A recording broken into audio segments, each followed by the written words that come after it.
Okay, my babies, let's go for the second row.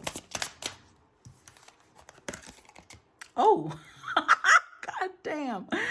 The devil. All right. Well, that was unexpected. Then, oh, the enslaved prisoner. What the fuck?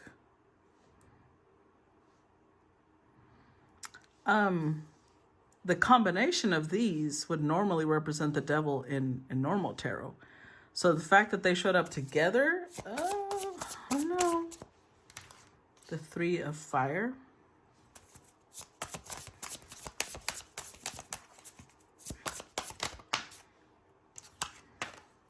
Five of Water. What the hell?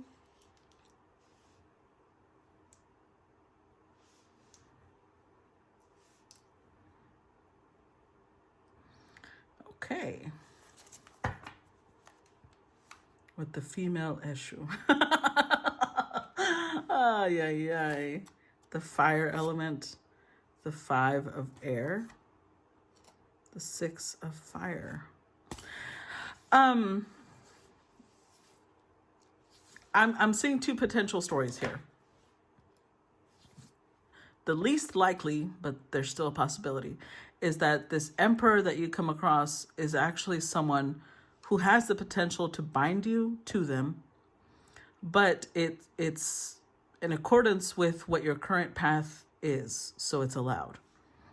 And two, you may have, remember, these trial by fires is you may have been struggling with being bound by other people spiritually. And this is the person that's going to free you from that. Being close to them, you bring things to them and they bring protection to you. But you are showing up as someone who is very, you're very sensual, exotic. You're definitely in tune with your femininity, but in the sense that, again, like I said, you'll take pleasure, you enjoy it, but that doesn't mean you're going to stay. Except you're meeting with someone who's not going to give up. They're hunting you down, and they're going to claim you as a prize. This is not someone that you can run from. So you may feel bound to them, but not because they're technically binding you, but because they're not going to let you go. And they belong in your life, which is why Spirit is like, don't run. Don't run. You just activate the hunter in this person.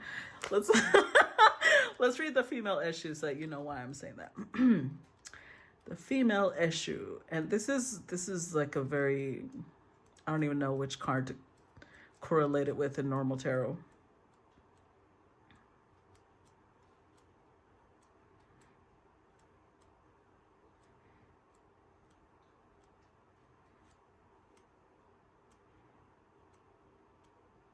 Here she is. Okay. I'm going to read the description of it too, so that you have an idea of why it means what it means. Pombagira, which is the female issue, is the feminine version of Eshu. That is to say, she is the female Eshu and has the same characteristics as the male Eshu, but the latter's masculine features are replaced by those which are specific to the feminine gender. She is delicate, sensual, loves beauty, and so on. Although the gypsy has been chosen as a representative of all aspects of Pombagira, it must be clarified that she is known by several names, such as Maria Padilla, Maria Mulambo, Maria of the Seven Crossroads, etc. The Pombagira also acts as intermediaries between the Orishas and humanity. They are the great magicians of love and are turned to in hope of recovering a lost love or to find and consolidate a new romantic relationship. Cheerful, lively, and extremely seductive, they charm on sight. Upon arrival on the earth, they burst into musical laughter like a shout of freedom and happiness. On the card, we can see her dancing with grace and talent, showing that music is, in a manner of speaking, inside of her. She is clad in colorful clothes, her own colors. Excuse me. And wears much costume jewelry, with a red carnation tangled in her hair. She holds a small tambourine in her hand with which she punctuates her continual movements. A flower heart sets the background against which we see her in all her beauty. Pink has pink on the background is chosen because of its harmonizing characteristics. The entire setting is one of quietness and gaiety.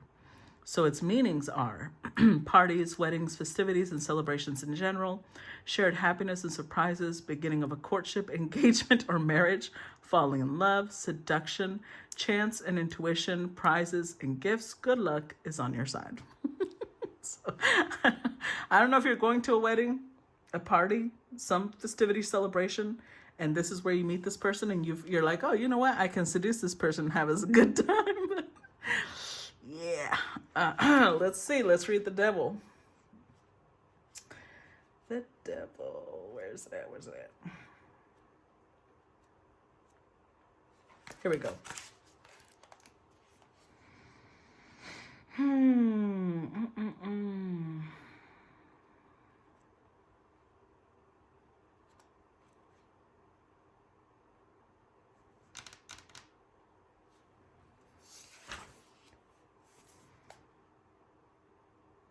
Okay, so it's just describing the devil.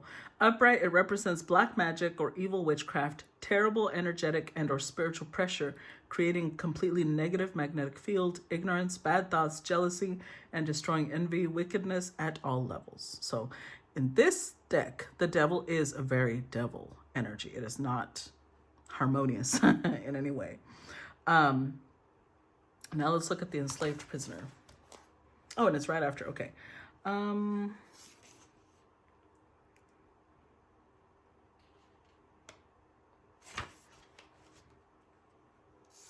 Okay, meaning. It says you are the victim of defamation, gossip, and felonies around you. Strengthen yourself. You will need it because your surroundings are exerting pressure on you. You will be subject to unjustified moral, physical, and or spiritual punishment. You are not allowed to be or to do. Loneliness, execution, suffering. Everything is hard to attain, sacrificial and difficult at the same time. Laments and hardship. Retaliation and binding. So before we move forward, I want to clarify the fact that this could also be what the person you're going to meet could be going through. And you may be like this fresh energy that sweeps in. They have the community, they may have wealth, and you have the spiritual protection. So it could go either way, right? It could go either way. Maybe they're the ones who are going to help you, or you're going to help them, or you're going to help each other. But yeah, this is, I think that someone, you or them, is under black magic because these cards are very specific when it comes to that. But it's creating gossip. It's creating like a lot of people turning on you, that type of thing, or on them. Now let's read the Three of Fire. Okay. Upright, this means income obtained as a result of cooperation and great effort, power, nobility, and fortune. Influential people will cooperate or associate with you. Freedom and autonomy in any undertaking. For the torches represent the power of your free will and the strength of your spirit. So again, I don't know if maybe you've been going through a lot of black magic hits, but you keep going regardless, right? Or they have. Either way, both of you coming together creates more power. It generates more stronger will and strength of spirit. Now let's read the Five of Water, because this one is not a great one either.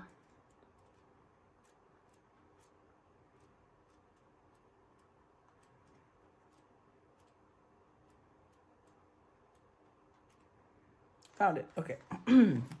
I want to read the descriptions you see, because at first I never understood what this meant. It's a man in a river with leeches beneath, wants to save himself from drowning by holding onto a branch, but the turbid waters are crowded with dangerous animals whose purpose is to destroy the man through vampirism by feeding themselves with the man's blood. I have a feeling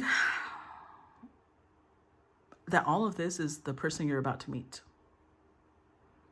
They may be somebody who is a medium. They may serve the Orishas. But they may be under spiritual attack, and they may have people feeding off of their energy. But because they did show up as the motherfucking emperor, they're not easy to destroy. And you may come in thinking this is just going to be some good, sex, and then it turns into something much stronger because y'all are meant to come together. You bring an element of protection into this person's life, and they are bringing something else to you. They bring you power of some sort. Now let's read what this means. The meaning of this card is deep sorrow over problems you plan to solve, bad luck with friends or lovers, and a broken marriage or relationship. There is no time for lamentation, protests, or complaints. Loss of values, negative energy surrounding you. So let's think of it like, I've been mentioning the fact that a lot of the feminines that are on a healing journey, they have learned to pull away from people that are not good for them, right? Which is why you may be coming across a little gypsy-like, because you may have the facility of uprooting yourself and moving wherever you want. You don't really have roots set down anywhere. This person does, but that also works against them in the sense that they may have stability, financial stability, power. This said nobility and power, and I believe status came out somewhere. So this person may belong to a noble family, or they may belong to like somebody who, a family that has built some giant corporations, which means they can't just uproot themselves and go. And they can't just fire everybody, especially if it's a giant corporation. So they have a lot of people around them that they should not have, but they may not know how to free themselves from that, and that's where you come in. So these cards have already been shuffled. Let's get some clarity. Clarify the devil for us, please. Clarify the devil for us. 8 of Wands. 7 of Pentacles.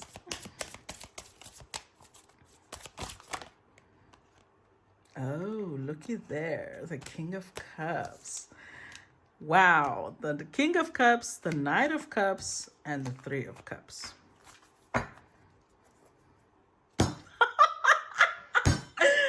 Oh my God. I'm laughing because I'm getting that, you'll see. I'm going to tell you in a minute. Let's look at this first, okay? So we got the Ace of Swords. Look at this shit. Look at this shit. Oh my God, Becky. Like, seriously. Look, this is some hunk. That's all I know. They are some sort of juicy hunk. And you see the shark fin? Look, this could be somebody who's like, I don't know, Polynesian, Maori, New Zealander, the Caribbean. I don't know. There's a lot of things that they could be.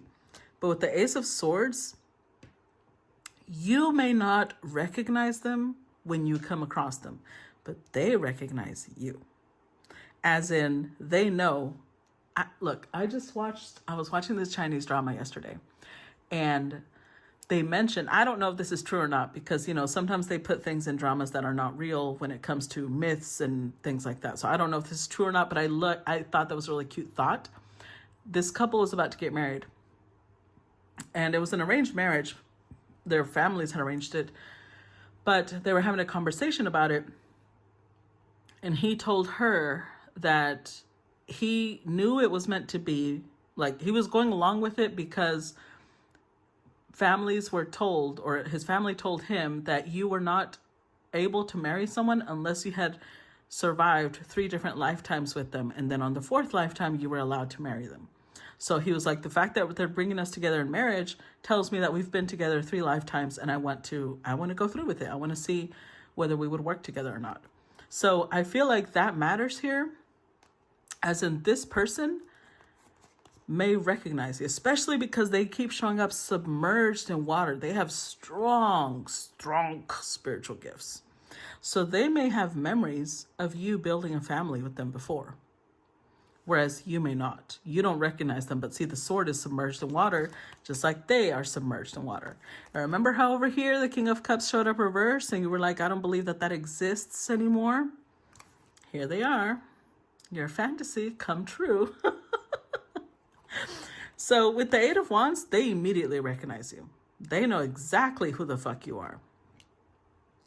So with the devil energy here, I don't know, guys.